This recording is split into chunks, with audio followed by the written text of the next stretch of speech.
Good afternoon बंधुरा चले एलाम रविवार नतून एक रेसिपिर साथे रविवार स्पेशल मेनू तोमरा सकलेई जानो रविवार माने चिकेन थाके तो तार साथे आलादा एकटा रेसिपि आजके होबे अवश्य सेटा तोमादेर साथे देखाबो।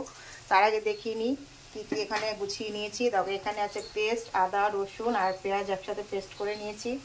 पेঁয়াজ कुचि आछे टमेटो कुचि आछे और एटा हच्छे काँचा लंका बाटा आछे। और एखाने मेये कड़ाई बसिए दिएছে तेल गरम करे तेजपाता जिरे फोड़न दिए पेঁয়াজ भाजा होच्छे এটা হবে। এখানে হচ্ছে চিকেন আছে আমাদের। আর এখানে দেখো একটা আলাদা জিনিস আছে, এটা হচ্ছে বুঝতেই পেরেছো এটা অনেকে খুব ভালো খায় আবার অনেকে ঘেন্নাও পাবে হয়তো অনেকে, তবে আমিও নিজেও ঘৃণা পাই, আমি কোনোদিন খাইনি।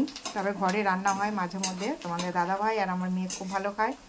তো মেয়ে অনেকদিন ধরে বায়না করছিল, তো তোমাদের দাদা ভাই আজকে সকালে নিয়ে এসে নিজেই গরম জল করে এগুলো ছাড়িয়ে পরিষ্কার করে রেখে গেছে। তো মেয়ে রান্না করছে, মেয়ে বললো মা আমি রান্না করবো। আমি ঠিক আছে সব গুছিয়ে দিয়েছি, মেয়ে রান্না করছে। তো রান্না বসিয়ে দিয়েছে, দেখতেই পাচ্ছ মেয়ে পেঁয়াজ ভাজছে, পেঁয়াজটা লাল লাল হয়ে গেলে একে একে সব মশলা দিয়ে যাবে। তো তোমরা দেখতে থাকো রান্নাটা। তো দেখো পেঁয়াজটা লাল লাল করে ভাজা হয়ে গেছে, এবার দিয়ে দেবে পেস্ট আদা রসুন আর পেঁয়াজটা খানিকটা যে পেস্ট করে রেখেছিলাম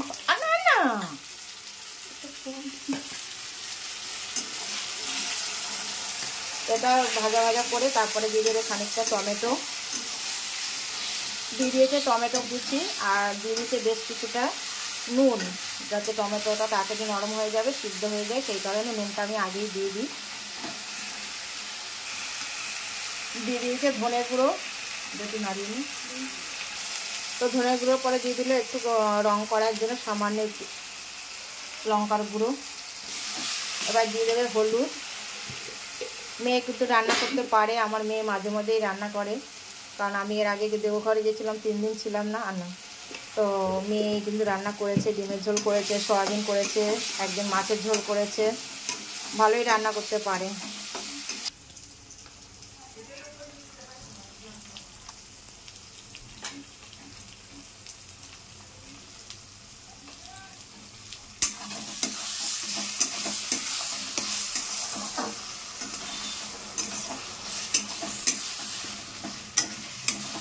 তো বন্ধুরা মশলাটা কষানো হয়ে গেছে, দেখতেই পাচ্ছ তেল ছেড়ে এসেছে। এবার দিয়ে দেবে চিকেনের টেংরি, যেটাকে বলি টেংরি বলে, অনেকে পা বলে।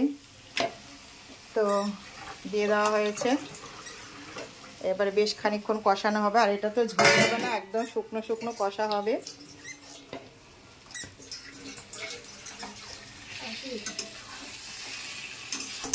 তো এটা মোটামুটি কষানো হয়ে গেছে। দেখো এটা হালকা একটু জল দিয়ে চাপা দিয়ে দেবো যাতে সিদ্ধ হয়, তারপরে নামানোর আগে গরম মশলা দিয়ে নামাবো।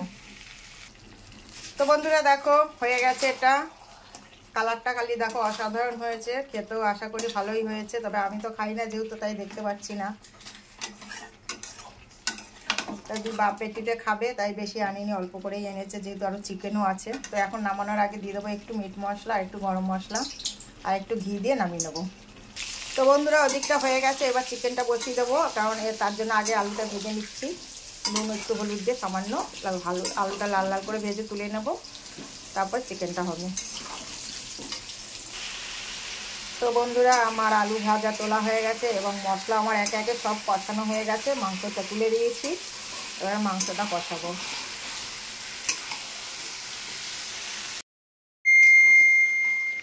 তো বন্ধুরা দেখো চিকেনটা আমার কষানো হয়ে গেছে, আর কালারটা দেখো, জানি না ফোনে কতটা দেখানো যাচ্ছে কিন্তু দারুণ হয়েছে কালারটা। এরপর আলুটা দিয়ে দেবো, দিয়ে একটু সামান্য জল দিয়ে চাপা দিয়ে দেবো। বন্ধুরা চিকেনটা আমার হয়ে গেছে, দেখো গরম মশলাও দিয়ে দিয়েছে, এবার নামিয়ে নেবো। একদম কষা কষা করেছি, একদম ঝোল বেশি করিনি, দেখতেই পাচ্ছ। তো যাই হোক, যে যে খাবে চলে এসো আমাদের বাড়িতে, আজকে রবিবার জমে যাবে আড্ডাটা। আর ভিডিওটা কেমন লাগলো, দুটো রেসিপি কেমন লাগলো অবশ্যই কমেন্ট করে জানাবে। ভালো লাগলে একটু শেয়ার করে দিও। যারা ইউটিউব থেকে দেখছো অবশ্যই চ্যানেলটিকে সাবস্ক্রাইব করে আমার পাশে থাকবে, আর যারা ফেসবুক থেকে দেখছো চ্যানেলটিকে ফলো করে পাশে থেকো, সঙ্গে থেকো, আমিও আছি তোমাদের সাথে। টাটা সবাইকে, শুভ দুপুর।